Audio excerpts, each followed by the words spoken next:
Okay, so here we are. We have an equation involving fractions this time. We got e plus 5 over 3 equals 6 minus 2e over 4. Now, in terms of some thinking here, our number one priority is that we need to get rid of these fractions. Okay, so this 3 and this 4, this 3 on the left side and this 4 on the right side need to go away. And the way that they're going to go away is through multiplying both sides of the equation. Now, what number would be like the magic number, like the greatest number that we can multiply both sides of the equation by? Well, the very safe thinking in that is to just take the denominators and multiply them together. Well, 3 times 4 is 12. So 12 is that magic number that we want to multiply both sides of the equation by. And so to do that, here we go. I'm showing you that we're multiplying the left side by 12.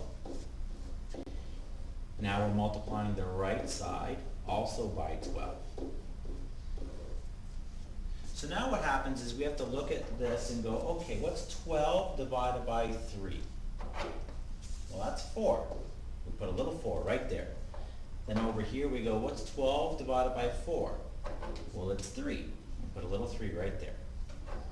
This is the crucial step right here. In the next line, this basically says 4 times e and also 4 times 5. So it's really distributive property. Over here, same deal. This is really saying 3 times 6, and it's also saying 3 times negative 2e.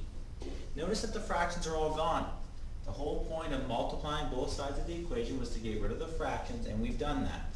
So continuing on, 4e plus 20 equals 18 minus 6e.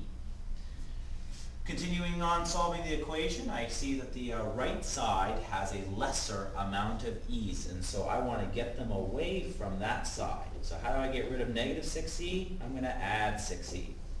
Golden rule says, well, I'm going to do the same thing to this side, so I'm going to add 6e. Simplifying, I get 10e plus 20 equals 18. Continuing on, I'm going to now subtract 20 from both sides. Running a little bit small on room here.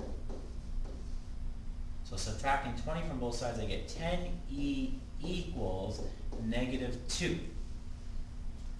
Follow me up here. So right now we have 10e equals negative 2. Dividing both sides by 10, I end up with e equals negative 2 tenths. Reducing that to lowest terms, I get e equals negative 1/5. And another way that I could express that exactly is e is equal to negative 0.2. Now remember that expressing things as a decimal can be a good way to then check your answer. Substituting in this decimal will be much easier with your left side, right side checking than substituting this fraction. And it so turns out that this decimal is exactly the same. So negative 0.2 is exactly the same as negative 1/5, which is great. So it's totally acceptable to use that as your final answer. Okay, there you have it.